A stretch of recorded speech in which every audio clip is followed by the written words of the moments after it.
অনামিকা, একটা কথা কান খুলে শুনে রাখো। আজ থেকে বৈধভাবে আমরা স্বামী স্ত্রী হলেও তুমি কোনোদিনও আমার থেকে স্বামীর মর্যাদা পাবে না। সবার সামনে আমরা স্বামী স্ত্রীর মতোই চলবো, সবাই জানবে আমরা সুখী, কিন্তু আমি আর তুমি জানবো সত্যিটাকেই। আমাকে ক্ষমা করে দিও, আমি এখনও সাজিকে ভালোবাসি। কথাগুলো বলেই আদিত্য সিগারেটের প্যাকেট হাতে নিয়ে রুম থেকে বেরিয়ে গেল। সিঁড়ি বেয়ে ছাদে উঠে কার্নিশ ঘেঁষে দাঁড়ালো কিছুক্ষণ। আনমনে কিছু কি যেন ভাবলো নিচের দিকে তাকিয়ে। তারপর প্যাকেট থেকে একটা সিগারেট বের করে ওষ্ঠে তুলে নিল। ভেতরটা আগুনের মতো জ্বলে পুড়ে ছাই হয়ে যাচ্ছে। এক হাতে সিগারেট আর অন্য হাতে কার্নিশ চেপে ধরেছে নিজের শরীরের সমস্ত শক্তি দিয়ে। এমনটা না হলেও পারত সাজি। কেন আমাকে ছেড়ে চলে গেলে এইভাবে? 7টা বছরের ভালোবাসা এক নিমিষে শেষ করে দিয়ে চলে গেলে? এতটা নিষ্ঠুর না হলেও পারতে তুমি। এক মনে কথাগুলো ভাবছিল আর বারবার ঠোঁটে সিগারেট টানছিল আদিত্য। আমার ভালোবাসাটা আজ একটা চূড়ান্ত রূপ পেয়েছে ঠিকই, কিন্তু পূর্ণতা পায়নি।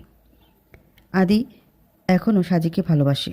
বিয়ের প্রথম রাতে এই কথাগুলো এইভাবে নিষ্ঠুরের মতো কীভাবে বলতে পারল সে? ও কি একটুও বোঝে না আমি ওকে কতটা ভালোবাসি? বিয়েটা বোধহয় না হলেই ভালো হতো। কেন যে বিয়েটা হলো? ভাগ্যটা এভাবে কেন খেললো আমাদের সাথে? একা রুমে বিছানায় বসে কথাগুলো ভাবছিল অনামিকা। ওর দু চোখ থেকে অনবরত অশ্রু গড়িয়ে পড়ছে। কিছুক্ষণ পর অনামিকা বিছানা ছেড়ে উঠে ড্রেসিং টেবিলের কাছে গিয়ে গয়নাগুলো এক এক করে খুলে নিল। গয়নাগুলো খোলার সময় গলা ছুটে একটা লকেট হাতে পড়ল। এই তো কদিন আগেই আদিত্য লকেটটা অনামিকার গলায় পরিয়ে দিয়েছিল। যদিও তা হয়েছে শুধুমাত্র অনামিকার বেশ কয়েকবার অনুরোধের বিনিময়ে। অনামিকা সব গয়না খুলে ড্রেসিং টেবিলের উপরে একপাশে রাখল। তারপর ড্রেসিং টেবিলের পাশে রাখা সুটকেস থেকে একটা কাপড় বের করে ওয়াশরুমের দিকে চলে গেল। অনেকটা সময় নিয়ে শাওয়ার নিয়েছে অনামিকা। একটা রক্ত লাল রঙের সুতি শাড়ি পরেছে। ওয়াশরুম থেকে বেরিয়ে দেখল আদিত্য চেঞ্জ না করেই শুয়ে পড়েছে বিছানার একপাশে। এক পলক চেয়ে রইল আদিত্যের দিকে। তারপর তোয়ালে দিয়ে চুল মুছতে মুছতে ড্রেসিং টেবিলের সামনে এসে দাঁড়ালো। এখন ওর একটু ভালো লাগছে। সারাদিন কি ধকলটা নিয়ে গেল। মেকআপের আস্তরণে আরও বেশি অস্থির লাগছিল। ড্রেসিং টেবিলের সামনে দাঁড়িয়ে চোখের নিচের দিকটা ভালো করে মুছতে লাগলো অনামিকা। কাজলের গাঢ় ছাপ পড়ে গেছে। আচমকা অনামিকার হাত লেগে ড্রেসিং টেবিলের উপর থেকে একটা ছোট বক্স পড়ে গেল। মুহূর্তে আদিত্যের ঘুম ভেঙে গেল। থতমত খেয়ে গেল অনামিকা। তাড়াহুড়ো করে বক্সটা উঠিয়ে রাখলো টেবিলের উপর। তারপর তোয়ালেটা নিয়ে বারান্দার দিকে চলে গেল মেলে দেওয়ার জন্য। অনামিকা বারান্দা থেকে এসে আদিত্যকে বলল, চেঞ্জ করবে না? আদিত্য এক মনে অনামিকার দিকে তাকিয়ে আছে। গোসল করে আসা মেয়েটাকে কি স্নিগ্ধ লাগছে। গলার নিচে কয়েক ফোঁটা পানি জমে আছে। গলার চেনটা আঁকাবাঁকাভাবে গলার সাথে লেগে আছে। লম্বা রেশমি মতো ভেজা চুলগুলো সব পেছন থেকে সামনের দিকে ডান পাশে এনে রেখেছে। চুল থেকে টুপটুপ করে জল পড়ছে। লাল রঙের শাড়িটা যেন একটা লাল পরি দাঁড়িয়ে আছে ওর সামনে। অনামিকার ফর্সা শরীরে লাল রঙটা খুব ভালো মানিয়েছে।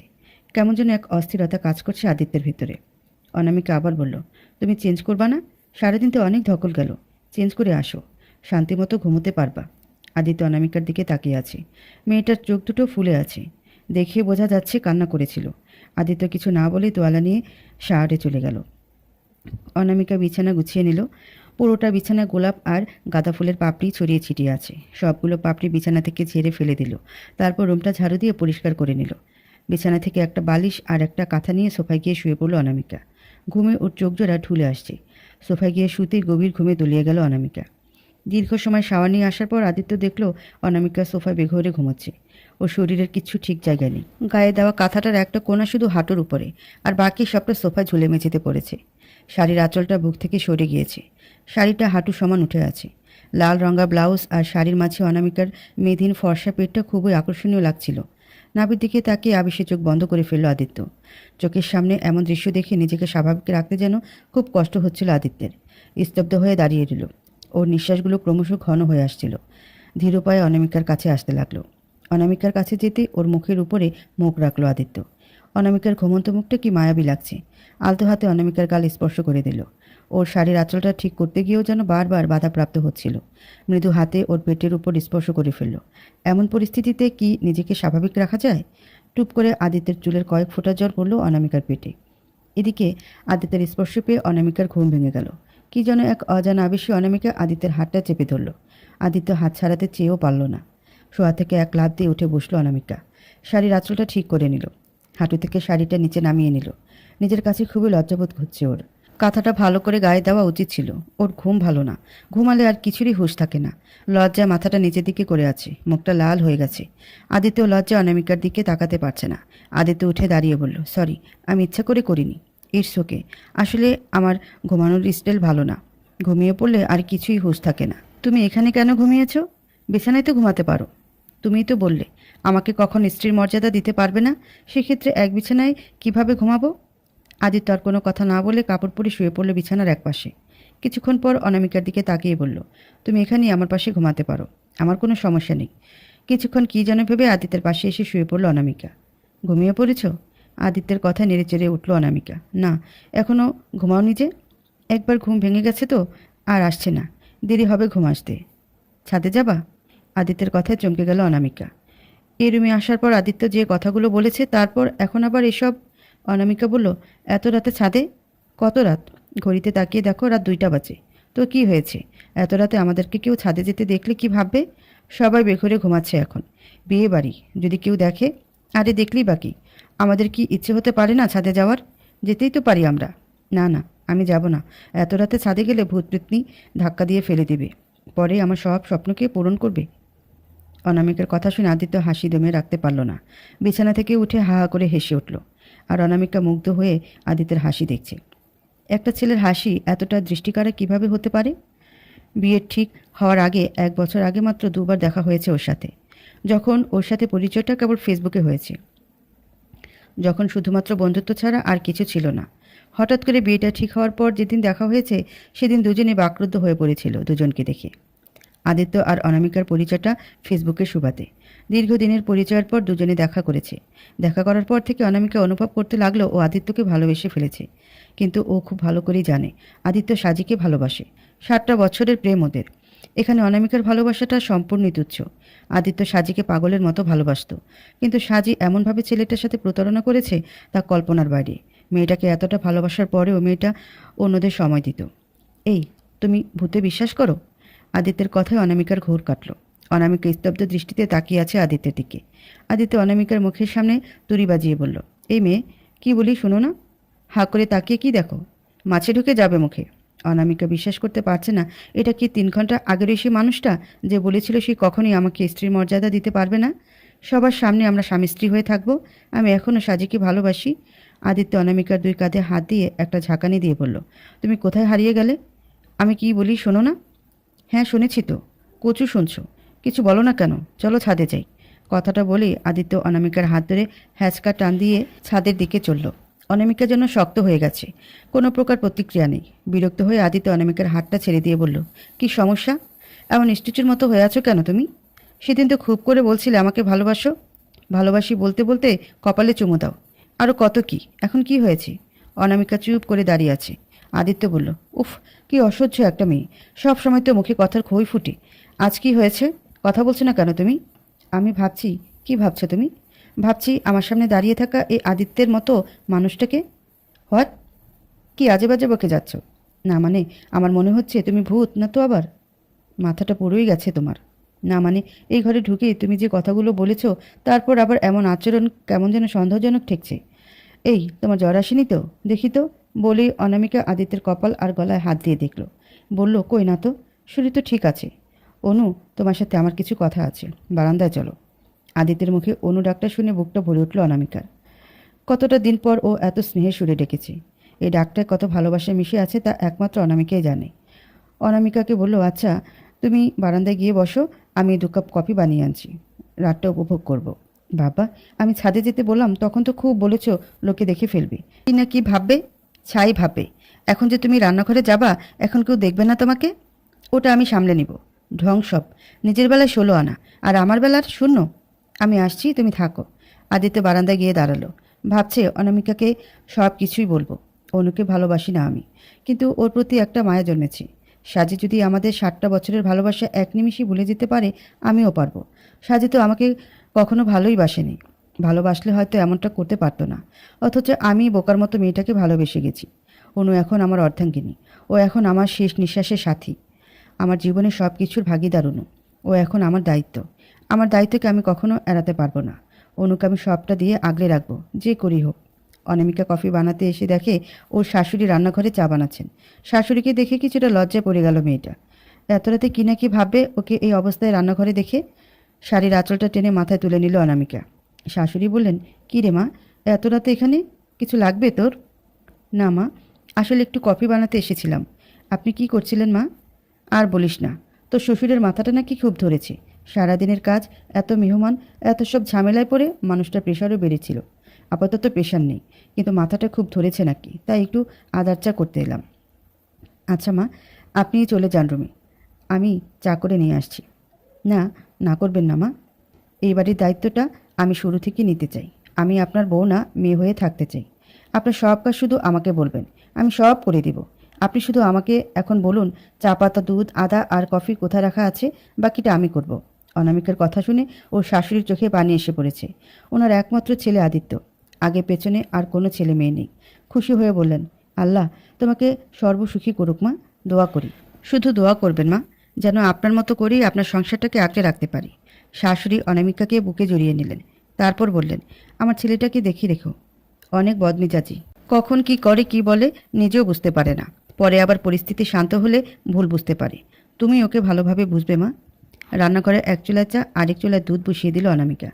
আগে চা বানিয়ে শাশুড়ির রুমের দিকে আসলো। তারপর এসে 2টা কফির মগে কফি বানাতে লাগলো। অনেকক্ষণ যাবৎ অপেক্ষা করেও অনামিকার আসার কোনো নামগন্ধ নেই। তাই আদিত্য নিচে নেমে আসলো দেখার জন্য মেয়েটা কোথায় গেল। রান্নাঘরে এসে দেখে অনামিকা নেই। কি ব্যাপার, মেয়েটা কোথায় গেল? আদিত্য রান্নাঘরে এসে দেখে কোথাও অনামিকা নেই। রান্নাঘরে না পেয়ে ড্রয়িং রুমে গেল, ডাইনিং রুমে গেল, ব্যাকয়ার্ডেও গেল, কোথাও পেল না। রান্নাঘরের দিকে আসতে দেখলো কফির কাপে চামচ দিয়ে অজ্ঞতা নেড়ে চেড়ে যাচ্ছে অনামিকা। আদিত্য এসেই বলল, এই মেয়ে, এই তুমি কি ভূত পেতনি নাকি বলো তো? অবাক হয়ে অনামিকা বলল, ও মা, এটা আবার কেমন কথা? আমাকে দেখে কি তোমার ভূত পেতনি মনে হয়? কি অদ্ভুত মানুষ তো তুমি। কোন অ্যাঙ্গেল থেকে আমাকে ভূত পেতনির মতো লাগে? ইস, তুমি বেশি প্যাচাল পারো তো। একটা কথার সাথে এত কিছু বলার প্রয়োজন দেখছি না। কি, আমি বেশি পেঁচাল পারি? ওকে, আর কিছুই বলবো না। এই নাও, চুপ করে গেলাম। উফ, কি মহা মুশকিল রে বাবা। তুমি এত চঞ্চল আগে জানলে তোমায় বিয়েই করতাম না। অনামিকা মুখ ফুটে কিছু বলছে না, রাগে গিজ গিজ করে ফোপাতে লাগলো। আদিত্য বেশ মজা পাচ্ছে, পেয়েছে একটা সুযোগ ওকে রাগানোর। আদিত্য আবার বলল, তুমি মনে হয় আসলে ভূত পেতনির বংশধর। কি জানি বাবা, কিভাবে মানুষের ঘরে এসে পড়েছিলে, এখন আবার আমার ঘাড়ে উঠে এসেছো। আমাকে কবে যেন ঘাড় মটকে দাও আল্লাহ পাক জানে। রাগে জোরে জোরে কফির মগে চামচ নাড়তে লাগলো অনামিকা। জোরে জোরে ঝুনঝুন শব্দ হয়ে যাচ্ছে। এটা দেখে আদিত্য আরও বেশি মজা পাচ্ছে। আদিত্য বলেই চলল, আচ্ছা তুমি তো ভূতপেতনির বংশধর। যদি আর কয় বছর পর আমাদের বাচ্চা হয়, তারা কি মানুষ হবে নাকি তোমার মতো ভূতপেতনি হয়ে জন্মাবে? একটা বিরাট কনফিউশনে ফেলে দিলে তো তুমি। তোমার গলা টিপে মেরে ফেলবে এখন, বদ ছেলে। আমাকে জ্বালিয়ে কি মজা পাচ্ছ? কথাটা বলে অনামিকা 2 হাত তুলে আদিত্যের দিকে এগিয়ে গেল গলা টিপে দেওয়ার জন্য। আদিত্য চট করে অনামিকার হাত দুটো এক হাতে ধরে ফেলল। তারপর অনামিকাকে একেবারে নিজের বুকের কাছে নিয়ে এক হাত দিয়ে কোমর চেপে ধরে একটু উপরে উঠিয়ে বলল, কি ম্যাডাম, এই তোমার ভালোবাসা? আমাকে গলা টিপে মেরে ফেললে তোমার কি হবে ভেবে দেখেছো একবারও? বিয়ে রাতে বিধবা হয়ে যাবা, লোকে কি বলবে ভেবে দেখেছো একবারও? অনামিকা বারবার চেষ্টা করছে আদিত্যের মুষ্টিতে থাকা হাত দুটো আর কোমরটা ছাড়িয়ে নেওয়ার, কিন্তু ব্যর্থ হচ্ছে। আদিত্য বলল, আমার সাথে পারবে তুমি? এত শক্তি তোমার ওই নরম শরীরে নেই। দেখো, আমি রেগুলার জিম করি, আমার ব্যায়ামপুষ্ট শরীর, আমি অনেক শক্তিশালী। মুক্তি পাবে না আমার থেকে তুমি। হাহা করে হেসে দিল। অনামিকা অসহায়ের মতো আদিত্যের দিকে তাকালো। আদিত্য বলল, ইস, এত মায়া নিয়ে তাকাও কেন টুনটুনি পাখি? ইচ্ছে করছে তোমায় গিলে খেয়ে ফেলি। অনামিকা এবার লজ্জার চূড়ান্ত পর্যায়ে পৌঁছে গেছে। ওর ফর্সা মুখটা লাল হয়ে গেছে লজ্জায়। অনামিকার চোখ দুটো নামিয়ে ফেলেছে। আদিত্য বলল, এত লজ্জা পেলে হবে? আমার সামনে এত লজ্জা কি শেষ শোনাবো? সেদিন তো খুব করে বলেছিলে আদি আমাকে একবার ভালোবাসি বলতে বলতে কপালে একটা চুমু এঁকে দিবে। আহা, সে মুখটা এখনও আমার চোখে ভাসে। ইস, ওই একটা কথাই পেয়েছো, সারা জীবন এটা বলে বলে খোটা দিবা নাকি এখন? আদিত্য আরেকটু শক্ত করে অনামিকার কোমরটা চেপে ধরল। একেবারে নিজের মুখের সামনে ওর মুখটা নিয়ে এলো। দুজনেই দুজনের উষ্ণ নিঃশ্বাস অনুভব করতে পারছে। আবেশে অনামিকার চোখ দুটো বন্ধ করে ফেলল। আদিত্য বলল, আমার একমাত্র লক্ষ্মী বউ, আমার কাছে চাইবে না তো কার কাছে চাইবে? কথাটা বলতে বলতে আদিত্য অনামিকার গলায় মুখ গুজে দিল। অনামিকা দুটো হাতই আদিত্যের বাহুগুলো চেপে ধরেছে। হঠাৎ করে কিসের শব্দে যেন আদিত্য অপ্রস্তুতভাবে অনামিকাকে ছেড়ে দিল। অনামিকাও কিছুটা দূরে গিয়ে দাঁড়ালো। অনামিকার মুখখানা টমেটোর মতো টকটকে লাল হয়ে গেছে লজ্জায়। আদিত্য দেখতে গেছে শব্দের উচ্চ কী ছিল, ফিরে এসে বলল, বিড়াল ঢুকেছে সম্ভবত পেছনের বারান্দাতেই। একটা স্টিলের বাটি ফেলে গেছে বদ বিলাইটা। কথা শেষ করতে আদিত্য ভালোভাবে খেয়াল করলো অনামিকার দিকে। ও মুগ্ধ হয়ে অনামিকাকে বলল, অনু। এইটুকু বলে আদিত্য থমকে গেল। অনামিকা মুখ ঘুরিয়ে কফি মেকারটা নামিয়ে কফি ঢালতে ঢালতে বলল, কফিটা ঠান্ডা হয়ে গেছে, সব তোমার দোষ, আবার গরম করতে হচ্ছে আমাকে। আদিত্য অনামিকার কথায় কর্ণপাত না করে ওকে নিজের দিকে ঘুরিয়ে বলল, তুমি আয়না দেখেছো একবারও? এত লাল হয়ে গেছো কেন? বেশি জ্বালাচ্ছ আমাকে তুমি। সরো এখান থেকে, যাও রুমে যাও, আমি আসছি। কথাটা বলে আদিত্যের বুকে কয়টা কিল বসিয়ে ধাক্কা দিয়ে সরিয়ে আবার নিজের কাজে ব্যস্ত হয়ে পড়ল অনামিকা। আদিত্য বলল, এই নরম শরীরে এত জোর? আমার বুকটা তো ফাটিয়ে দিলে কিল দিয়ে। কি শুরু করলে বলো তো? আজ সারাটা রাত কি এখানে রান্নাঘরেই কাটিয়ে দিব নাকি?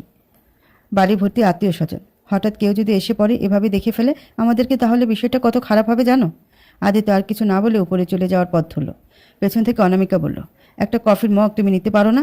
গরম করতে কি সারা রাত লাগে নাকি? তাহলে তো তোমায় কোলে করে নেওয়া যায়, তাই না? তুমি 2 হাতে কফির মগ নাও, আমি তোমাকে কোলে নিই। কেউ দেখলে লজ্জায় মাটির নিচে ঢুকে যেতে ইচ্ছে করবে। আরে এমন করো কেন? কেউ দেখলেই বা কি?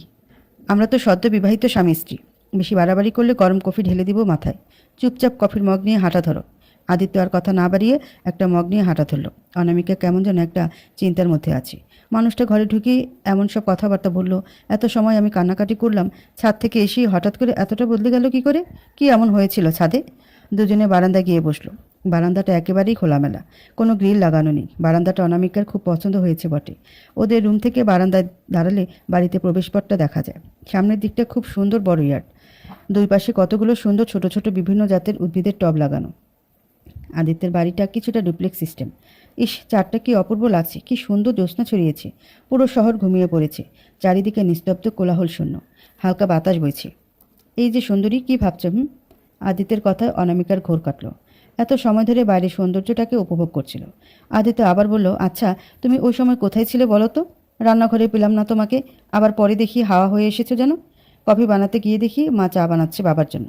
মাকে বললাম নিজের ঘরে যেতে, আমি বানিয়ে দিচ্ছি। মাকে চা দিতে গিয়ে দেখি বসে বসে পা টিপছেন হাতটা নিয়ে। মায়ের পা টিপে দিলাম কিছুক্ষণ বসে। এ, তুমি এই অবস্থায় বাবা মায়ের রুমে গেছো? কী অবস্থায়? পেতনির মতো খোলা চুল, বদলানো শাড়ি। কি ভাববে বাবা মা? ছাই ভাববে। তুমি এত বদ কেন? খালি আজে বাজে চিন্তা ভাবনা। আমি এত কিছু মাথায় নিয়ে বসেছিলাম না। মায়ের অবস্থা দেখে খারাপ লাগছিল। সারাদিন কত দৌড়াদৌড়ি করেছে তারা। আদিত্য আর বেশি কিছু বলেনি। কফির মগে চুমুক দিল দুজনে। বাতাসটা খুব সুন্দর, তাই না? রাতটা কি দারুণ! দেখো চারটা কি সুন্দর আলো ছড়িয়েছে। খুব ভালো লাগছে উপভোগ করতে। কফির মগটা সামনের টেবিলে রেখে 2 হাত মেলে বারান্দার কার্নিশের কাছে যেতে যেতে কথাটা বলল অনামিকা। আদিত্য উঠে গিয়ে পেছন থেকে অনামিকা 2 হাত ওর নিজের 2 হাতে নিয়ে চেপে ধরে ওর ঘাড়ে মুখ গুজে বলল, আমার বউয়ের মতোই সুন্দর একটা রাত, সুন্দর একটা চাঁদ। অনামিকা আবার অবাক হলো। নিজেকে ছাড়ানোর অনেক চেষ্টা করে বারবার ব্যর্থ হলো। তারপর জিজ্ঞেস করলো, আচ্ছা তুমি নাকি যেন বলবে বলেছিলে? বললে না তো? এখনই বলতে হবে? এখনই বলতে হবে, না হলে আমার ঘুম আসবে না রাতে। রাত তো প্রায় শেষ। আর কিসের ঘুম? তবুও বলতে হবে। আদিত্য অনামিকার 2 হাত ধরে ওকে নিজের দিকে ঘুরিয়ে নিল। তারপর অনামিকার গালে 1 হাত আলতো করে রেখে বলল, ঘরে ঢুকে আমি তোমাকে যা বলেছি তার জন্য আমাকে ক্ষমা করে দিও। আমার মাথা ঠিক ছিল না, কী বলতে কী বলে ফেলেছি নিজেও বুঝতে পারিনি তখন। অনামিকা কিছু বলতে যাবে তখনই আদিত্য অনামিকার ঠোঁটে আঙুল চেপে ধরে বলল, আমাকে শেষ করতে দাও। অনামিকা হ্যাঁ সূচক মাথা নাড়ালো।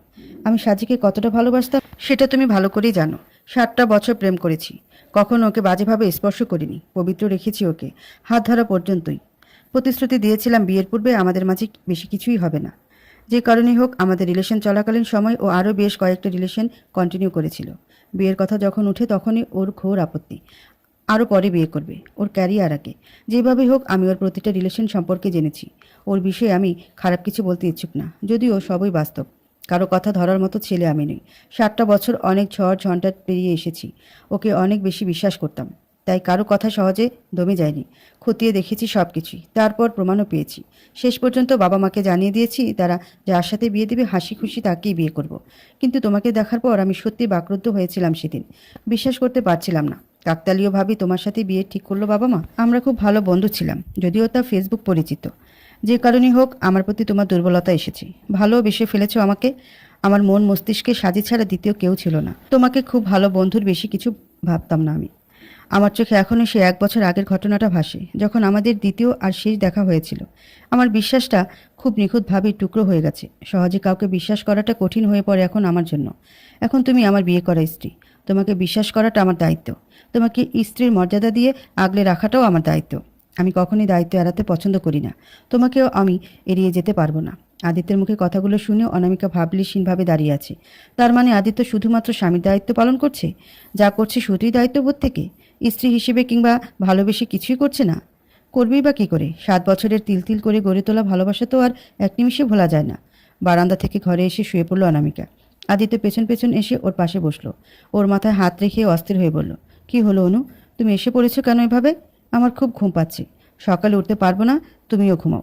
না, তোমার চোখে আমি ঘুমের রেশমাত্র দেখছি না। আমি স্পষ্ট বুঝতে পারছি তুমি মিথ্যে বলছো। কি হয়েছে অনু, বলো। অনামিকার কাঁধে রাখা আদিত্যের হাতটা ও ঝাঁকি দিয়ে সরিয়ে দিয়ে বলল, বললাম তো কিছু হয়নি, প্লিজ ঘুমাতে দাও। আদিত্য আর কিছু বলেনি, নীরবে অপর পাশে গিয়ে শুয়ে পড়ল। কি যেন এক অস্থিরতা কাজ করছে ভেতরে। হঠাৎ করে অনামিকার এমনভাবে চলে আসাটা কিছুতেই মেনে নিতে পারছে না।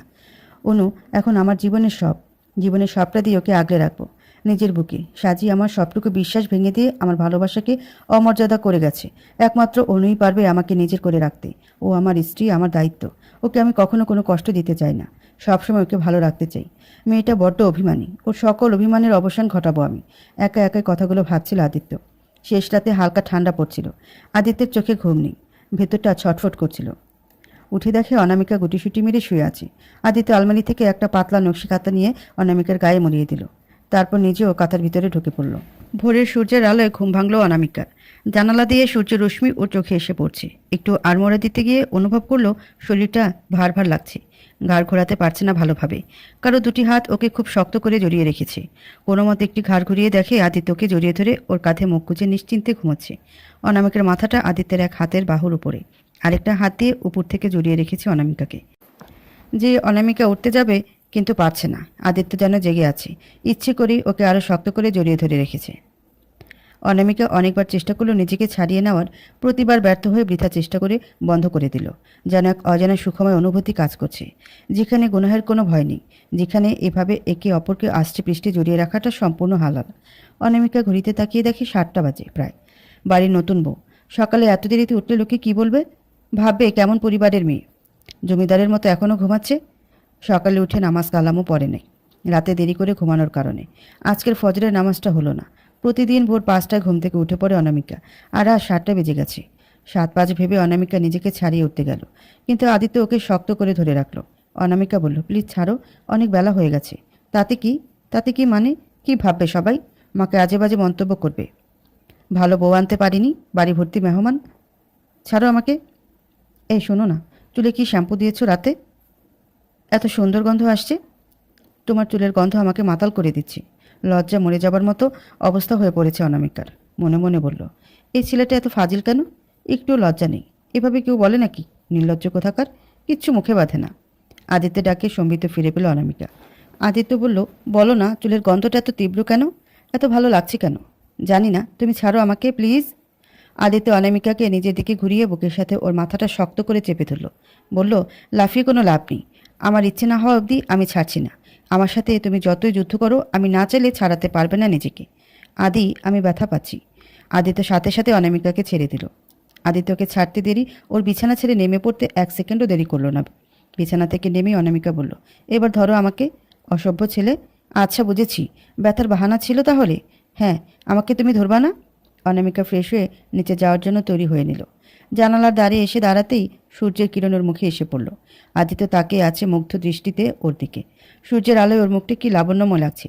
কিছু এক দৃষ্টিতে তাকিয়ে থেকে আদিত্য বলল, the sun is kissing you and I don't like it because you are just mine.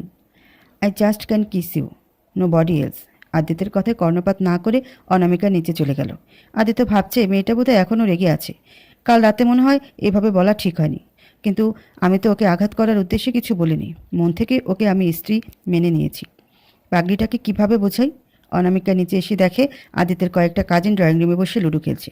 সকাল সকাল লুডো খেলা? আশেপাশে কয়েকজন মামি চাচি শাশুড়িরা বসে বসে কথা বলছে। রান্নাঘরের দিকে যেতেই দেখলো ও শাশুড়ি আর বাসার কাজের লোকটা মিলে নাস্তা বানাচ্ছে। অনামিকা এগিয়ে এসে বলল, মা, আমাকে একবার ডেকে দিলেই তো হতো, আমি এসে সাহায্য করতাম। এত নাস্তা আপনারা দুজন একা একা বানাচ্ছেন? শোনো মেয়ে, তুমি বাড়ির নতুন বউ, সবে মাত্র এসেছো। তোমাকে 7 সকালে ডেকে দিই কীভাবে নাস্তা বানানোর জন্য? আর আমার সাথে তো রাবে আছি। যাও, তুমি উপরে যাও, তোমাকে কিছুই করতে হবে না। অনামিকা শাশুড়ির কোনো কথা না শুনে এগিয়ে গেল নাস্তা বানাতে। রুটি নিয়ে শিখতে শুরু করলো। পাশাপাশি বউ শাশুড়ির গল্পও চলছে। নাস্তা বানানোর সময় অনামিকার মনটা আদিত্যের কাছেই পড়েছিল। রুটি সেকে যাচ্ছে আর ওর কথা ভেবে যাচ্ছে। শাশুড়িমা একটু বাইরে গিয়েছেন। আদিত্যের প্রতি অভিমান জমে থাকলেও ওকে ছাড়া ভালো লাগছে না। একটাবার নিচেও নেমে এলো না ছেলেটা। কত নিষ্ঠুর। যতক্ষণ কাছে থাকি ততক্ষণ ভালোবাসা দেখায়, একটু দূরে গেলে আর কোনো খবরই পাওয়া যায় না। অবশ্য ভালো তো আমি একাই বাসি, তার মন তো এখনও সাজের ঘরেই বন্দী। আসার আগে তো খুব প্রেম প্রেম দেখাচ্ছিল, আর এখন একবারও এলো না নিচে, পড়ে পড়ে ঘুমাচ্ছে। আরও বেশি অভিমান জমিয়ে রাখবো, দেখি কি করে। হঠাৎ করে অনামিকা ওর কোমর থেকে সামনের দিকে কারো জড়িয়ে ধরার স্পর্শ অনুভব করলো। কেউ একজন ওর কাঁধে মুখ গুজে দিয়েছে। ঘাড় ঘুরিয়ে দেখলো আদিত্য। অনামিকার মনটা খুব খুশি খুশি লাগছে, তবুও অভিমানী সুরে বলল, এখানে কি শুরু করলে? বাড়ি ভর্তি মানুষ, কেউ দেখে ফেলে কি ভাববে? তোমার কি আক্কেল নেই নাকি? রাবেয়া খালা কই? এখানে বসে না রুটি বলছিল? আমি বলেছি মা ডাকছে ওনাকে, চলে গেছে। ইস, একেবারে প্রস্তুতি নিয়ে এসেছে, ছাড়ো আমাকে। আদিত্য অনামিকাকে হ্যাচকা টান দিয়ে নিজের দিকে ফিরিয়ে নিল। তারপর বলল, এত অভিমানী মেয়েটা, এত অভিমান ভাঙাতে ভাঙাতেই তো আমার জীবন শেষ হয়ে যাবে। ভালোবাসা কি এক বিন্দু আশা করতে পারি আমি? এই বাজে কথা বলবা না। জীবন শেষ হবে মানে কি? কী সব কথাবার্তা বলো? কলিজাটা ছিঁড়ে ফেলবো এসব বাজে বকলে। কি, আমার কলিজা ছিঁড়ে ফেলবে? মরে যাব না? না, মরবা না। আমার অপারেশন করে লাগিয়ে আনবো, তবুও মরতে দিব না। আদিত্য অনামিকাকে বুকে টেনে নিয়ে শক্ত করে জড়িয়ে ধরল। তারপর বলল, আমার এই অভিমানিনী বউকে রেখে আমি এত সহজে মরব না। এই, ছাড়ো, ছাড়ো, ছাড়ো। আমার রুটি জ্বলে গেল। নিজেকে ছাড়িয়ে নিয়ে অনামিকা তাড়াহুড়ো করে রুটি উল্টাতে গিয়ে তাওয়ায় হাত লেগে ডান হাতের একটা অংশ পুড়ে গেছে। রুটিটা জ্বলে পুড়ে কালো হয়ে গেছে। আদিত্য অনামিকার ডান হাতটা টেনে দেখে বলল, ইস, অনেকখানি পুড়ে গেছে তো হাতটা। চামড়া তো পুরো ছলে গেছে। দেখেছ, রুটি পুড়েই গেছে। এত তাড়াহুড়ো করে উল্টানোর কী ছিল? সব তোমার দোষ। আসছে কাজের সময় রোম্যান্স দেখাতে। সবাই কি বলবে আমি রুটি ছেঁকতে পারি না, পুড়ে ফেলেছি। একটা রুটি নষ্ট করলাম। মায়ের লাগাবো তোমাকে। নিজের হাতটা যে পুড়ে রেখেছ সেদিকে কোনো খেয়াল নেই। আসো, মলম লাগিয়ে দেবো। বাকি রুটিগুলো সেকে নিই আগে, তারপর। ততক্ষণে অনামিকা শাশুড়ি এসে ঢুকছেন রান্নাঘরে। ওদের দুজনকে দেখে বললেন, কী রে আদি, কিছু লাগবে তোর? না মা, আমার কি লাগবে? এখানে কি করছিস তাহলে? তোমার বৌমা দেখো হাত পুড়ে বসে আছেন। কই দেখি তো। শাশুড়ি অনামিকার হাতটা দেখে বললেন, ইস, অনেক পুড়েছে তো। খেয়াল করে কাজ করবে না? যাও, তোমার আর কিছু করতে হবে না এখন। আদি, ওকে মলম লাগিয়ে দিয়ে রুমে নিয়ে। অনামিকা আদিত্যের দিকে তাকালো। আদিত্য ওর দিকে তাকিয়ে বিজয়ী হাসি দিল। অনামিকা শাশুড়ির দিকে তাকিয়ে বলল, কিন্তু মা, আরও অনেকগুলো রুটি বাকি রয়ে গেল যে। এগুলো আমি আর রাবেয়া করে নেব, হয়ে যাবে, তুমি যাও। অনামিকা সিঁড়ি বেয়ে উপরে উঠছে, আর ওর পেছনে আদিত্য। ড্রয়িং রুমে বসে থাকা আদিত্যের এক কাজিন শুভ্র উঠে এসে আদিত্যের কানে কানে বলল, কী রে আদি, এখনই বোর পেছন পেছন ঘুরছিস? এক রাতেই এত প্রেম? শালা, ভাগ এখান থেকে, মার খাবি নইলে। এই, আমি তো ভাবির ভাই না কোনো দিক থেকে। তোর শালা কিভাবে হইলাম? বেটা, যা এখান থেকে। আদিত্য সোজা উপরে চলে গেল। আদিত্য একটা অ্যান্টিবায়োটিক ক্রিম লাগিয়ে দিচ্ছে অনামিকার হাতে। অনামিকার তেমন কোনো প্রতিক্রিয়া নেই। আদিত্য জিজ্ঞেস করলো, তোমার ব্যথা হচ্ছে না? হ্যাঁ, হচ্ছে তো, জ্বলছে প্রচুর পরিমাণে। তাহলে কোনো প্রতিক্রিয়া নেই যে? তোমাকে দেখলে কেউ বুঝবেই না তুমি ব্যথা পাচ্ছ। আমি নিজের কষ্ট কখনো প্রকাশ করি না। ব্যথা পেলেও নীরবে সহ্য করি, হোক সেটা মনে কিংবা দেহে। আল্লাহ এই গুণটি দিয়েছেন, কাউকে বুঝতে দেয় না নিজের যন্ত্রণা। বাবা, খুব ভালো তো। তবে আমার জন্য খুবই খারাপ। কেন? আমার প্রতি কখনো রাগ অভিমান করলে আমি বুঝতেই পারবো না। তুমি তো স্বাভাবিকভাবে চলাফেরা করবে। জি না সাহেব, তোমার সাথে রাগ অভিমান হলে সেটা তোমার উপরেই ছাড়বো, তুমি বুঝতে পারবা। তবে সেটা নিয়ে অন্য কারোর সাথে কোনো প্রকার প্রতিক্রিয়া ঘটাবো না। তোমার জায়গা যদি এখন সাজি থাকতো তাহলে চিল্লাফাল্লা করে পুরো বাড়ি মাথায় তুলতো, বাড়ির সবাইকে এক করে ছাড়তো। সাজির নামটা নেওয়া মাত্রই অনামিকার মুখটা মলিন হয়ে গেল। আদিত্যকে মলম লাগিয়ে দিচ্ছিল। অনামিকা হাতটা টেনে নিজের কাছে পুড়ে নিল। আদিত্য কিছু বলতে যাবে, অমনি আদিত্যের দুইটা কাজিন এসে হাজির হলো, শুভ্র আর জহির। শুভ্র এসে বলল, আমাদের ভাবি কিন্তু অনেক ভাগ্যবতী। আদির মতো একটা বর পেয়েছি। গায়ের রং কালো হলেও সুদর্শন পুরুষ। আর আদিও কম ভাগ্যবান না, পরীর মতো অপসরী একটা ভাবি পেয়েছিস। কথাটা শুনে অনামিকা হেসেই ফেলল। বাকি তিনজন ওর হাসি দেখছে। আদিত্য বলল, তুমি হাসছো কেন ওনার কথা শুনে? শুভ্র বলল, আমি কি জোকস বলেছি নাকি যে তোমার কথা শুনে হাসি পেল? আপনার কালো হলেও সুদর্শন পুরুষ আর পরীর মতো অপসরী কথাটা শুনে হাসি পাচ্ছে। এখানে হাসির কি আছে? অনেক কিছু। আপনি একে তো আদিকে কালো বলেছেন, তার উপরে আবার বললেন সুদর্শন, আবার আমাকে বললেন পরীর মতো অপসরী। বিষয়টা কেমন দোমুখী হয়ে গেল না? তো একমুখী কীরকম হবে? সৌন্দর্যের কোনো রং হয় না, প্রতিটা মানুষই নিজের মতো করে সুন্দর। সুন্দর তো সুন্দরই, গায়ের রং কখনোই সৌন্দর্য মাপতে পারে না, কারণ সৌন্দর্য রংহীন। আপনার দুটো কথার উত্তরই আছে এখানে। এর মধ্যে রাবে আসলো সবাইকে নাস্তা খাওয়ার জন্য ডাকতে। সাথে নাস্তার ট্রে ছিল। অনামিকা জিজ্ঞেস করলো, এটা কিসের জন্য আবার? খালাই কইছে আপনি করে এখানে খাইতে। কেন? আমরা নিচে আসছি, চলুন। খালাই কইছে নতুন বউ হগলের সামনে খাইতে শরম পাইব, ঠিক মতো খাইতে পারবো না, তাই আমারে দিয়া খাওয়ান পাঠাইয়া দিছে। এর মধ্যেই শুভ্র আর জহির নিচে চলে গেল। আদিত্য উঠে নাস্তার ট্রে নিয়ে রাবেয়াকে বলল, খালা আপনি যান, আমরা এখানে নাস্তা সেরে নিচ্ছি। আদিত্য আর অনামিকা নাস্তা খেতে বসলো। আদিত্য বলল, আচ্ছা অনু, একটা কথা বলো তো। কী কথা? নতুন বউরা কি অনেক বেশি খায় নাকি? কেন? না, সবার সামনে খেতে লজ্জা পাবে, ভালোভাবে খেতে পারবে না বললো তো তাই। নতুন বউদেরকে কি হাতি মনে হয় নাকি তোমার? না, তবে অবশ্য আমার বউটা হাতি না হলেও ছোট হাতির বাচ্চার মতো। কি? রাগে কটমট করতে লাগলো অনামিকা। ধিমধাম করে কয়টা কিল বসিয়ে দিল আদিত্যের বাহুতে। অমনি আদিত্য ওকে নিজের বুকে শক্ত করে জড়িয়ে নিল। অনামিকা বলল, আমাকে হাতির বাচ্চা বললে কেন তুমি? ছাড়ো আমাকে, একদম আমাকে ধরবা না। আমি তোমার কেউ না, ছাড়ো আমাকে, ছাড়ো। আদিত্য শক্ত করে ধরিয়ে রইল অনামিকাকে। তারপর বলল, একবার বলেছি না, আমি ধরলে নিজেকে শত চেষ্টা করেও ছাড়াতে পারবে না।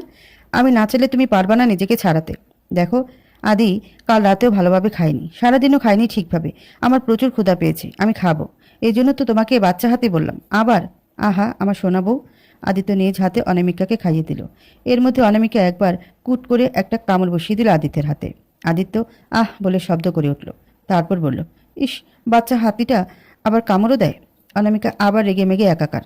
এই তুমি আমাকে এত জ্বালাও কেন? আমাকে জ্বালিয়ে কি মজাটা লাগে তোমার?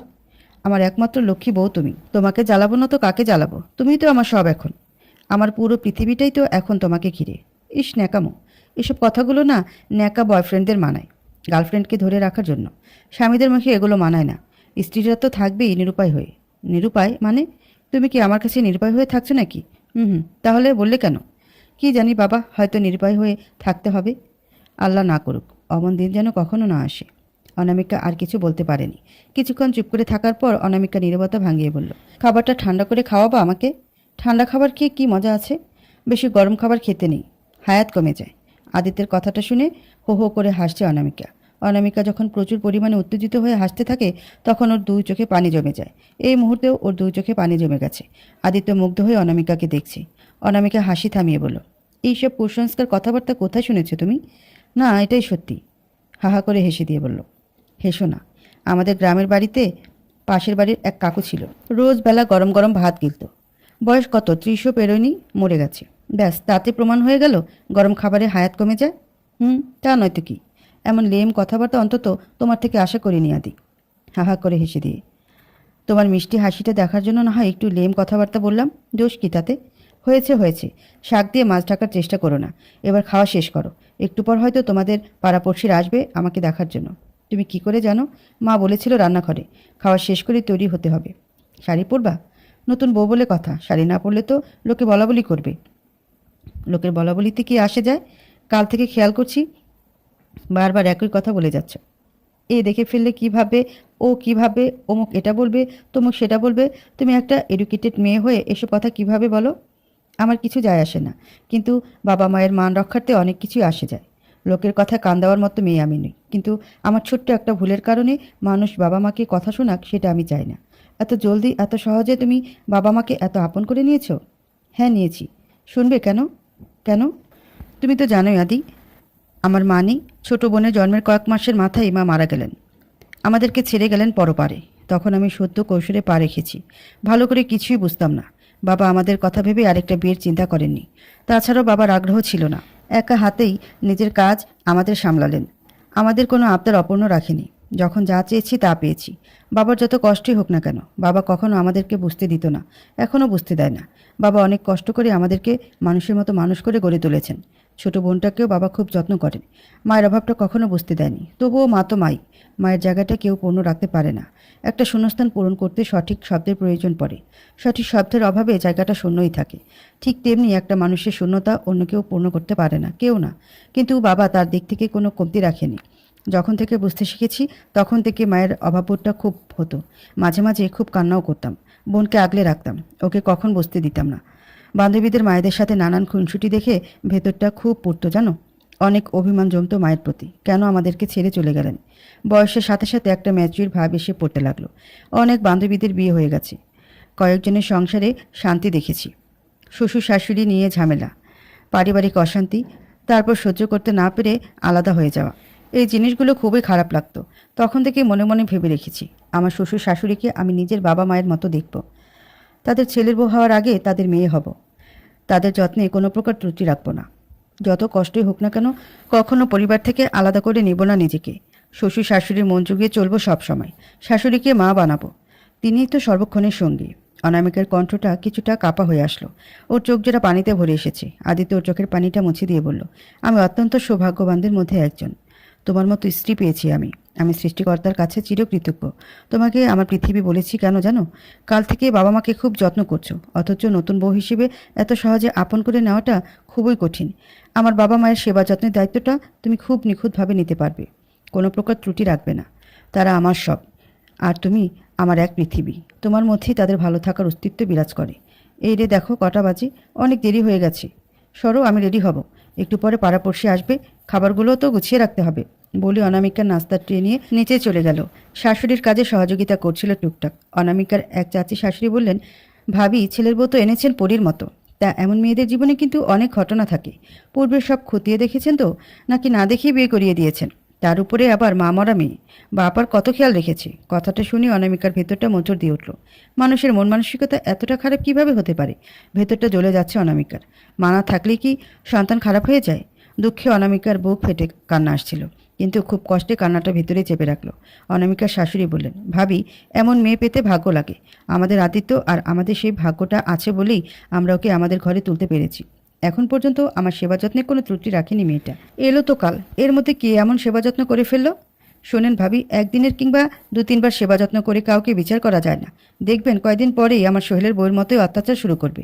এখন ভালোগিরি দেখাচ্ছে। কিছু মনে নেবেন না ভাবি, আমি আপনার মতো আচরণ করব না আমার মেয়েটার সাথে। ও আগে আমার মেয়ে, তারপর ছেলের বউ। আমি যতটুকু ওর সাথে করব, সেও ততটুকুই করবে। আমি ভালোভাবে চললে সেও ভালোভাবেই আচরণ করবে আমার সাথে। অন্তত বর্তমান সময়ের শাশুড়িদের মতো শাশুড়িগিরি দেখাতে গিয়ে অত্যাচারের শিকার হতে দেব না ওকে। আরেকটা কথা, অতীত সবারই থাকে কম বেশি। অতীতের কথা ধরে কি কারো জীবন থেমে থাকবে নাকি?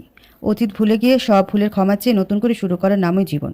আমি ওর অতীত সম্পর্কে খতিয়ে দেখতে চাই না, কারণ আমার বিশ্বাস আছে মেয়েটার প্রতি। বাকিটা ও ভালো জানে, আর সৃষ্টিকর্তা ভালো জানে। আমার বিশ্বাসে আমি অটুট। ওর মা নেই তাতে কি হয়েছে? ওর বাবা কোনো প্রকার কমতে রাখেনি ওকে মানুষ বানানোর ক্ষেত্রে। এখন থেকে আমি ওর মা, ছেলের বউ নিয়ে আমি যথেষ্ট সন্তুষ্ট। চাচি আর কিছু না বলে অপমানিত হয়ে সেখান থেকে চলে গেলেন। অনামিকা আচমকা ও শাশুড়িকে জড়িয়ে ধরল। কি হলো নিজেও বুঝতে পারল না। ওর চোখের পানি যেন থামছেই না। ও শাশুড়ি ওর মাথায় হাত বোলাতে বোলাতে বলল, পাগলি মেয়েটা, যাও তৈরি হয়ে নাও। একটু পর পাড়াপড়শিরা আসবে আমার পরীর মতো ছেলে বউটাকে দেখতে। আদিত্য ড্রেসিং টেবিলের সামনে দাঁড়িয়ে চুল ঠিক করছিল। আচমকা অনামিকা দৌড়ে এসে আদিত্যকে পেছন থেকে জড়িয়ে ধরল। কয়েক সেকেন্ডের জন্য আদিত্য স্তব্ধ হয়ে দাঁড়িয়েছিল। তারপর ওর পেটের উপরে শক্ত করে ঝাপটে ধরে রাখা অনামিকার হাত দুটোর উপর নিজের হাত দুটো রেখে বলল, কি হয়েছে টুনটুনি পাখিটার? কে কি বলেছে? অনামিকা কিছু বলছে না, বারবার ভারী ভারী নিঃশ্বাস নিয়ে যাচ্ছে। আদিত্য অনামিকার হাত দুটো ছাড়িয়ে ওকে নিজের সামনে দাঁড় করালো।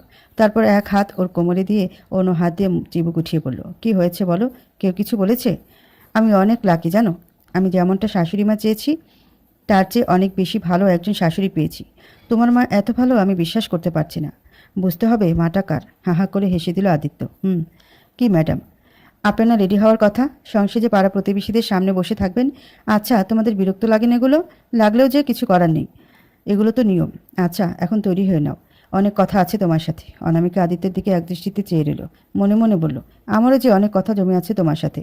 অজস্র কথা বলার আছে তোমাকে, নানান প্রশ্নের উত্তরগুলো জানার আছে। আদিত্য বলল, এই যাও তৈরি হয়ে নাও জলদি। তুমি বাইরে যাও, আমি তৈরি হয়ে নিচ্ছি। আমি বাইরে যাব কেন?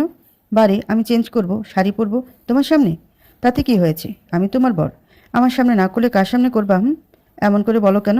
আমার লজ্জা লাগে না বুঝি? আদিত্য অনামিকার দুই গালে হাত দিয়ে একটু মাথা ঝাঁকিয়ে বলল, আহারে আমার লজ্জাবতী বউটারে, এসব বিষয়ে অন্যদের সামনে লজ্জা করতে হয়, বরের সামনে না। উফ, কি শুরু করলে! যাও বের হও, আমি চেঞ্জ করব, দেরি হয়ে যাচ্ছে। অনামিকা আদিত্যকে ধাক্কা দিয়ে সরে গেল। তারপর গিয়ে লাগেজ থেকে নিজের শাড়ি বের করলো। 3টা, একটা গোলাপি, একটা কচি কলাপাতা রঙের, আরেকটা নেভি ব্লু কালার। আদিত্য পাশে এসে বসলো। তারপর কচি কলাপাতা রঙের শাড়িটা অনামিকার মাথায় ঘোমটার মতো দিয়ে বলল, এই শাড়িটা বেশ লাগবে তোমাকে, একেবারে পুতুলের মতো। তোমার যা গায়ের রং, মাশাল্লাহ, দারুণ মানাবে এটা। চটজলদি এটাই পরে নাও। আচ্ছা, এবার তুমি যাও। আদিত্য চিত হয়ে বিছানায় শুয়ে পড়ল। তারপর বলল, আমি আমার রুম থেকে কোথাও যাচ্ছি না ম্যাডাম, আপনি আমার সামনে শাড়ি পরবেন। আমার হেল্পও তো লাগবে তাই না? কিসের হেল্প? এই ধরো, শাড়ির কুচি ঠিক করে দেওয়া, গুজে দেওয়া, আঁচল ঠিক করে দেওয়া। ইস, আমি সবই পারি, কারো হেল্প লাগবে না আমার। দেখেছি তো কত পারেন আপনি। একবার আয়নার সামনে গিয়ে দেখো তোমার পরনের শাড়িটা কি অগোছালোভাবে পরে আছো। কাল কিছু বলিনি, কিন্তু আজ আর না বলে থাকবো না। আমি চাই না আমার লজ্জাবতী বউটাকে পাড়াপড়শিরা বলুক শাড়ি পরতে পারে না। সারা সকাল তো এই শাড়ি পরেই সবার সামনে গেলাম, তখনও তো কিছু বললে না, এখন বলছো কেন? সুযোগ কই পেলাম বলো? আচ্ছা, এত কথা রাখো, জলদি শাড়িটা পরা শুরু করো। তুমি বাইরে যাও প্লিজ, আমার লজ্জা লাগছে। হুম, আমাকে মেরে ফেললেও আমি আমার বউকে রেখে এক পাও নড়ব না। এখন থেকে এটা আমার রুম, আমার রাজত্ব চলবে এখানে। হাহা করে হেসে দিল। অনামিকা নিরুপায় হয়ে দাঁড়িয়ে আছে। তারপর শাড়ি, ব্লাউজ, পেটিকোট সব নিয়ে ওয়াশরুমের দিকে চলে গেল। ওয়াশরুমের দরজাটা লাগানোর আগে আদিত্য এক লাফে গিয়ে বাধা দিয়ে ওয়াশরুমে ঢুকে গেল। তারপর বলল, আমার সাথে কোনো প্রকার চালাকি চলবে না টুনটুনি পাখি। আদি প্লিজ জ্বালিও না, সময় যাচ্ছে। হ্যাঁ, আমিও তো সেটাই বলছি, সময় যাচ্ছে। জলদি জলদি আমার সামনে পড়ে নাও লক্ষ্মী বউ। এই দাঁড়াও তো, তোমার ফিগারটা ভালো করে দেখি একটু। অনামিকা লজ্জায় চোখ নামিয়ে ফেলল। আদিত্য একবার আপাতমস্তক চোখ বুলিয়ে নিল অনামিকার দিকে। তারপর অনামিকার কোমর চেপে একটানে নিজের বুকের কাছে এনে বলল, বাবা, আমার বউটার তো দারুণ ফিগার। 36, 24, 36। অনামিকার চোখ ছানাবড়া করে তাকিয়ে রইল আদিত্যের দিকে। চোখাচোখি হতে অনামিকার চোখ নামিয়ে নিল।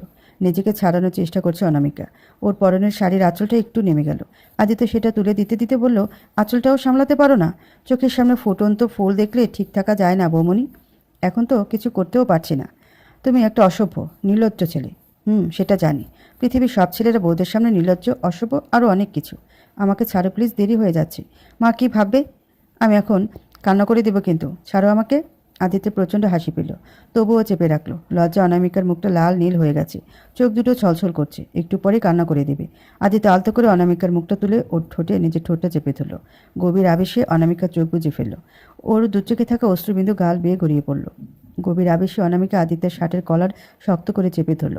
এভাবে ঠিক কতটা সময় কেটে গেল কেউ বুঝতে পারেনি। আদিত্য অনামিকাকে শক্ত করে ওর বুকে জড়িয়ে ধরে রাখলো। তারপর ওকে উঠিয়ে ওর কপালে আলতো করে একটা চুমু দিয়ে বলল, রুমে এসে তৈরি হয়ে নাও, আমি বাইরে যাচ্ছি একটু। কথাটা বলে আদিত্য বাইরে বেরিয়ে গেল। অনামিকা ভাবলেশহীনভাবে দাঁড়িয়ে রইল। কি হলো কিছুই বুঝতে পারল না।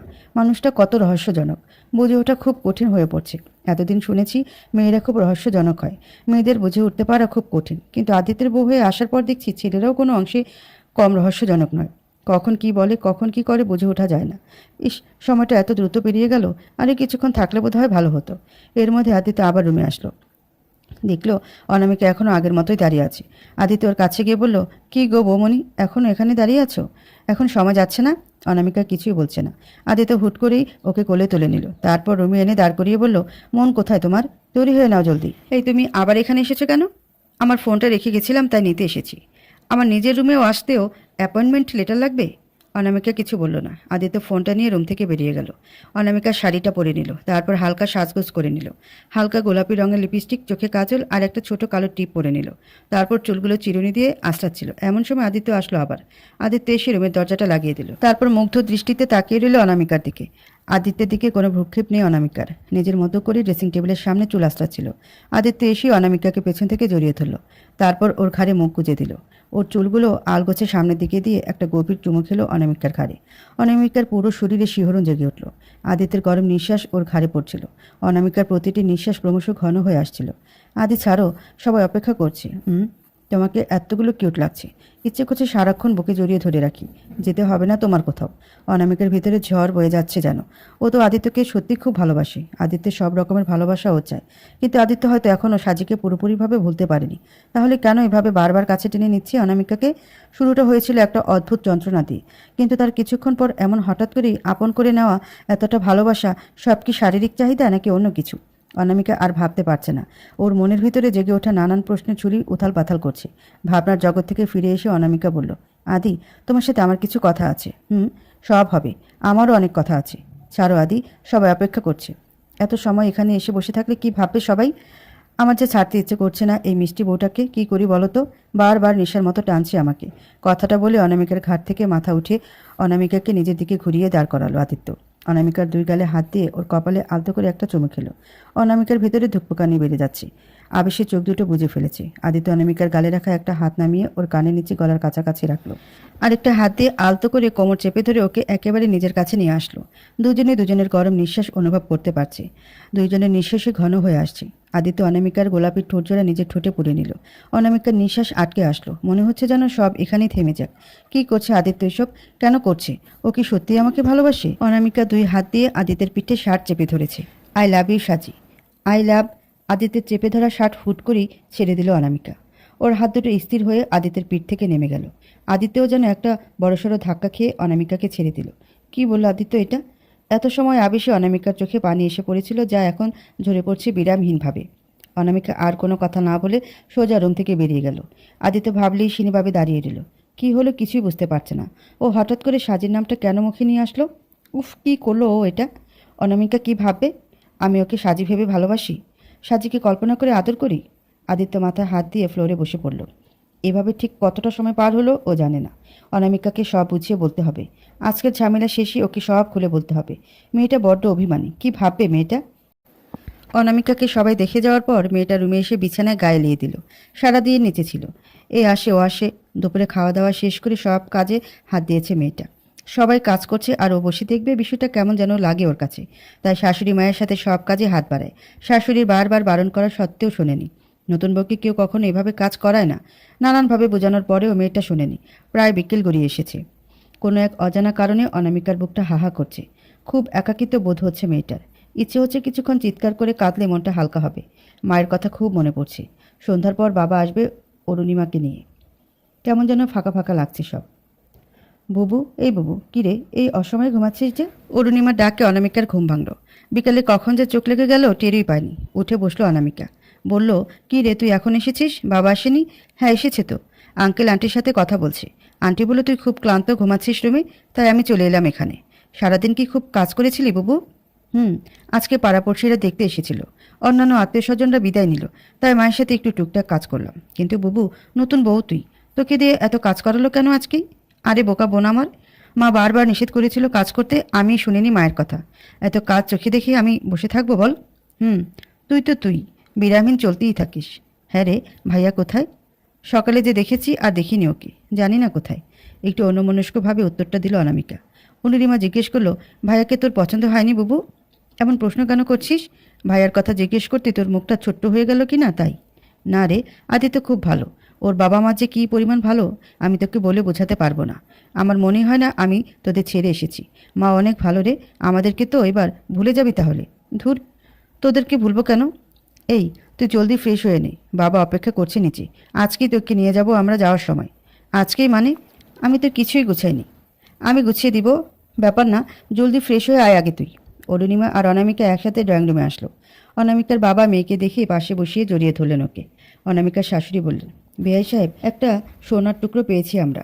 মেয়েটার মা না থাকলেও এতটা বন্ধুত্বসুলভ আর লক্ষ্মী করে গড়ে তুলেছেন মেয়েটাকে। মায়ের অভাবটা অভাবই থাকে বেআইন। মায়ের জায়গাটা কেউ নিতে পারে না। অনামিকার শ্বশুর বলল, তা ঠিক বলেছেন, কিন্তু আমাদের বৌমা মাসাল্লাহ খুবই লক্ষ্মী। বাড়ি ভর্তি মেহমান, সবাই ওর অপরিচিত। কিন্তু সবার সাথে মেয়েটা এত সুন্দরভাবে মিশেছিল যেন কত জনমের পরিচিত। সবাইকে এক এক করে বিদায় দিল। বলতে হয় মেয়েটা সাংসারিক। অনামিকার বাবা বললেন, মেয়েটা আমার ঘরটাকে মাতিয়ে রাখে। ও চলে আসার পর থেকে ওর একা হয়ে পড়েছে। কাল থেকে ঘরটা যেন পানিতে পড়ে আছে। আপনাদের যদি কোনো আপত্তি না থাকে তাহলে ওকে আমি সাথে করে নিয়ে যেতে চাই। 2 দিন বেরিয়ে আসবে, আর নিয়মিত তাই এটাই। অনামিকা শাশুড়ি বললেন, হ্যাঁ যাবে, কিন্তু আজ নয়, কাল সকালে। আজ আপনারা বাপ মেয়ে আমাদের এখানেই থাকবেন। সকালে নাস্তা করে বৌমাকে নিয়ে ফিরবেন। সবার কথার মাঝে অনামিকার চোখ জোড়া আদিত্যকে খুঁজছিল। সকালের ঘটনার পর কোথায় হারিয়ে গেল? দুপুরে খাওয়ার সময়ও দেখল না। সারা বিকেল গড়িয়ে সন্ধে নামলো। হুট করে কোথায় চলে গেল কে জানে। কিছুক্ষণের মধ্যে আদিত্য বাসায় আসলো। সাথে ওর কয়েকজন বন্ধু এসেছে। ড্রয়িং রুমে অরুণিমা অনামিকা বসে গল্প করছিল। 3 বেআইন মিলে ব্যাক ইয়ার্ডে বসে গল্প করছিল। আদিত্যকে দেখেই অরুণিমা বলে উঠল, কি দুলাভাই, আমার বোনকে একা রেখে কোথায় গিয়েছিলেন? ঘরে নতুন বউ রেখে বাইরে গিয়ে সারাদিন বন্ধুদের নিয়ে আড্ডা দেওয়া হচ্ছে? বিষয়টা ভালো ঠেকছে না। আদিত্য কিছু বলার আগেই ওর বন্ধু অর্ণব এগিয়ে এসে বলল, আচ্ছা ইনি তাহলে ভাবির বোন? দেখতে তো খুবই ভদ্র, কিন্তু মুখ থেকে যেন কথার খই ফুটছে। এই যে ভদ্রলোক, মুখ সামলে কথা বলুন। অনামিকা অরুণিমাকে থামিয়ে ওদেরকে বসতে বলল। তারপর নিজের রান্নাঘরের দিকে গেল নাস্তার ব্যবস্থা করতে। সাথে অরুণিমাকে নিয়ে গেল। নাস্তা নিয়ে আসার পর ওরা বেশ খানিকক্ষণ আড্ডা দিল। তারপর আদিত্যের বন্ধুরা বিদায় নিল। অনামিকা সব গুছিয়ে রেখে দিল রান্নাঘরে। আদিত্য ও শ্বশুরের সাথে কুশল বিনিময় করে দেখা করে আসলো।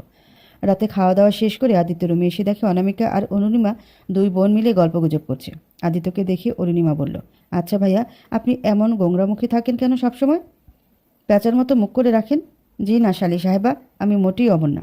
বুঝতেই পারছি, আসার পর থেকেই দেখছি আপনি কেমন মুখ গোমরা করে রেখেছেন। আচ্ছা, কয়দিন আমার সাথে থাকলে বুঝতে পারবেন আমি কেমন। ইস, আমার বয়ে গেছে আপনার সাথে থাকতে। বোনের সংসার নষ্ট করার কোনো শখ নেই আমার। বুঝলাম শালিকা, এবার নিজের রুমে গিয়ে ঘুমিয়ে পড়ুন। আমাদের সদ্য বিবাহিত বরবধূকে একটু প্রাইভেসি দিন। অরুণিমা আর কথা না বাড়িয়ে রুম থেকে বেরিয়ে গেল। যাওয়ার সময় আদিত্যের কানে কানে বলে গেল, বুবু মনে হয় রাগ করে আছে আপনার উপরে। বুবুর জন্য যদি কয়টা কাঠগোলাপ এনে খোপায় গুঁজে দেন তাহলে বরফের মতো গলে যাবে। আর যদি 1 কাপ কফি করে খাওয়ান তাহলে তো কথাই নেই। আদিত্য মনে মনে ভাবছে, ও অনামিকাকে যে কষ্ট দিয়েছে তাতে এই সামান্য জিনিসে হয়তো ওর মনটা ভালো হবে না। আগে সব ক্লিয়ার করে বলতে হবে ওকে। আদিত্য 2 কাপ কফি এনে নিয়ে বারান্দায় এলো। অনামিকা বিছানার এক পাশে শুয়ে আছে চুপচাপ। আদিত্য রুমে এসে অনামিকার পাশে বসলো। ওর চুলে বিলি কেটে দিয়ে বলল, ঘুমিয়ে পড়েছ? অনামিকা কোনো জবাব দিল না। অনু, কিছু কথা ছিল তোমার সাথে, একটু বারান্দায় আসবা? তোমাকে সব কথা ক্লিয়ার করা উচিত আমার, আর তোমারও যা বলার বলতে পারো। অনামিকা শোয়া থেকে উঠে বসলো, তারপর বলল, বলো কি বলবে। বারান্দায় চলো, পরিবেশটা খুব সুন্দর, বলতে এবং শুনতে ভালো লাগবে, ভালোভাবে বুঝতে পারবে। আদিত্য অনামিকার দিকে 1 কাপ কফি এগিয়ে দিয়ে বলল, খাও, আমি বানিয়েছি। খুব ভালো করে বানাতে পারি না, তবে শিখে যাব অতি শীঘ্রই। আমার বউটা রাগ ভাঙানোর জন্য হলেও শিখতে হবে। অনামিকা চোখ নিচে নামিয়ে ফেলল। আদিত্য বলল, রাগ করে আছো তাই না? আসলে সকালে আমি ইচ্ছা করে সাজের নামটা নিইনি। কিভাবে হয়ে গেল আমি বুঝতে পারছি না এখনও। এখানে রাগের কিছু নেই, বরং কষ্ট পেয়েছি এই কারণে যে কাল রাতের আচরণের পর তুমি সাজি ভেবে হয়তো আমাকে এত ভালোবাসছিলে। তুমি সাজিকে ভালোবেসেছো, অনামিকাকে নয়। তাই আমার মধ্যে সাজিকে খোঁজার চেষ্টা করেছো প্রতিবার। হয়তো এই কারণেই হঠাৎ করে এতটা পরিবর্তন। না হলে যে ছেলেটা বাসর ঘরে ঢুকিয়ে তার সদ্য বিবাহিত স্ত্রীকে বলতে পারে সে এখনও তার প্রাক্তন প্রেমিকাকে ভালোবাসে, বিয়ে করা বউকে স্ত্রীর মর্যাদা দিতে পারবে না, সবার সামনে স্বামী স্ত্রীর মতো চললেও শুধু দুজনে জানবে তাদের মধ্যে স্বামী স্ত্রীর মতো কোনো সম্পর্ক নেই, সেই ছেলেটি আবার ঘণ্টাখানেক পর স্ত্রীর প্রতি এত ভালোবাসা বেড়ে যাবে যেন কত যুগ আগের প্রেমিকা। আমি তো তোমাকে সেই 3 বছর আগে থেকেই ভালোবাসি, এখনও আগের মতোই ভালোবাসি, প্রতিদিন নিত্য নতুন করে ভালোবাসি তোমায়। জানতাম সাজি নামের একটা আলাদা পৃথিবী আছে তোমার, তবুও তোমাকে মন থেকে দূর করতে পারিনি। ভাগ্যের পরিহাসে আজ আমরা স্বামী স্ত্রী। আমার ভালোবাসা পরিণতি পেয়েছি ঠিকই, কিন্তু পূর্ণতা পায়নি। তুমি আমার মধ্যে সাজের ছায়া খুঁজে বেড়াও, সাজিকে ভালোবাসো, তাতে আমার কোনো প্রকার অভিযোগ নেই। সে তোমার প্রথম প্রেম, তোমার এক পৃথিবী ছিল। দীর্ঘদিনের সম্পর্ক অল্প সময় ভুলে যাওয়া যায় না, কিন্তু আমার মধ্যে কেন সাজিকে খুঁজবে তুমি? আমাকে আমার মতো করে ভালোবাসো, সাজি ভেবে কেন আমাকে ভালোবাসবে তুমি? সেটা আমি সহ্য করতে পারি না। আদিত্য কি বলবে, কিভাবে বোঝাবে অনামিকাকে, কিছুই বুঝতে পারছে না। ও সাজি ভেবে ভালোবাসেনি অনামিকাকে। কিছুক্ষণ চুপ থেকে তারপর আদিত্য বলল, তুমি খুব ভালো একটা মেয়ে অনু। গত 3 বছর যাবৎ তোমাকে চিনি আমি। আমি সাজিকে চিনি সেই 8 বছর ধরে। তবুও ও আমার বিশ্বাসটা গুড়িয়ে দিয়েছে। অনামিকা আদিত্যকে থামিয়ে বলল, সবাইকে এক পাল্লায় মাপবেন না আদিত্য রহমান। আদিত্য মাথাটা নিচু করে ফেলল। ও এক জিনিস বোঝাতে চায়, অনামিকা অন্য কিছু বুঝে নেয়। তবুও ছেলেটার বিশ্বাসে যেভাবে সাজি আঘাত করেছে তাতে অন্য কাউকে সহজে বিশ্বাস করাটা খুবই কষ্টকর। অনামিকা আবার বলল, আমি জানি দীর্ঘদিনের বিশ্বাস ভেঙেছে বলে এখন আর কাউকে সহজে বিশ্বাস করতে পারছো না। এমনটা হওয়া স্বাভাবিক, কিন্তু তাই বলে একজনকে অন্যজন ভেবে ভালোবাসাটাও তো ঠিক না। আদিত্য কিছুক্ষণ মাথায় হাত দিয়ে নিচের দিকে তাকিয়ে বসেছিল, তারপর বলল, অনু, আমার কথাগুলো একটু বোঝার চেষ্টা করো। আমি সত্যি তোমাকে সাজি ভেবে ভালোবাসিনি, কিন্তু মুখ ফসকে কীভাবে ওর নামটা বেরিয়ে গিয়েছে সেটা আমিও বুঝতে পারিনি। ওকে আমি ভুলে যাওয়ার চেষ্টা করছি, পুরোপুরিভাবে ভুলতে পারিনি বলেই হয়তো ভুল করে ওর নামটা এসে পড়েছে। আমি জানি তুমি হয়তো ভাবছো সাজিকে আমি এভাবে ভালোবাসতাম যেভাবে কাল রাত থেকে তোমাকে ভালোবেসেছি, কিন্তু এটা তোমার ভুল ধারণা হবে। কারণ সাজিকে আমি কখনো বাজেভাবে স্পর্শ করিনি। এতদিনের সম্পর্কে ওকে সবসময় পবিত্র রেখেছি। বর্তমানের রিলেশনগুলোর মতো কখনো রুম ডেট কিংবা ওর দুর্বলতার সুযোগ নেইনি। অতটুকু সংযত রাখার ক্ষমতাটা আছে আমার মধ্যে। তবে 7 বছরের রিলেশনে শুধু 3 বার ওকে কিস করেছি, এর বেশি কিছু না। অনামিকা অন্যদিকে মুখ করে বসে আছে। চারটা আজকে কেমন যেন ম্লান দেখাচ্ছে। গত রাতের চাঁদ ছিল রুটির মতো বড় আর গোলাকৃতির, চারদিকে জ্যোৎস্না ছড়িয়ে দিয়েছিল, অথচ আজকের চাঁদটা কেমন ফ্যাকাশে লাগছে। স্তব্ধ পরিবেশ, চারিদিক কোলাহল শূন্য, হালকা বাতাস বইছে। অনু, তুমি শুনছো আমি কি বলছি? কিছু বলছো না যে? তোমার অতীত নিয়ে আমার কোনো প্রকার মাথা ব্যথা নেই আদি। সব মানুষেরই অতীত থাকে, মানে তোমারও? না, আমার সেরকম কোনো অতীত নেই। আমার জীবনে তুমি একজন ছিলে, তুমি প্রথম আর তুমিই শেষ। কথাটা শুনে আদিত্যের বুকের ভিতরটা কেমন যেন মোচড় দিয়ে উঠল।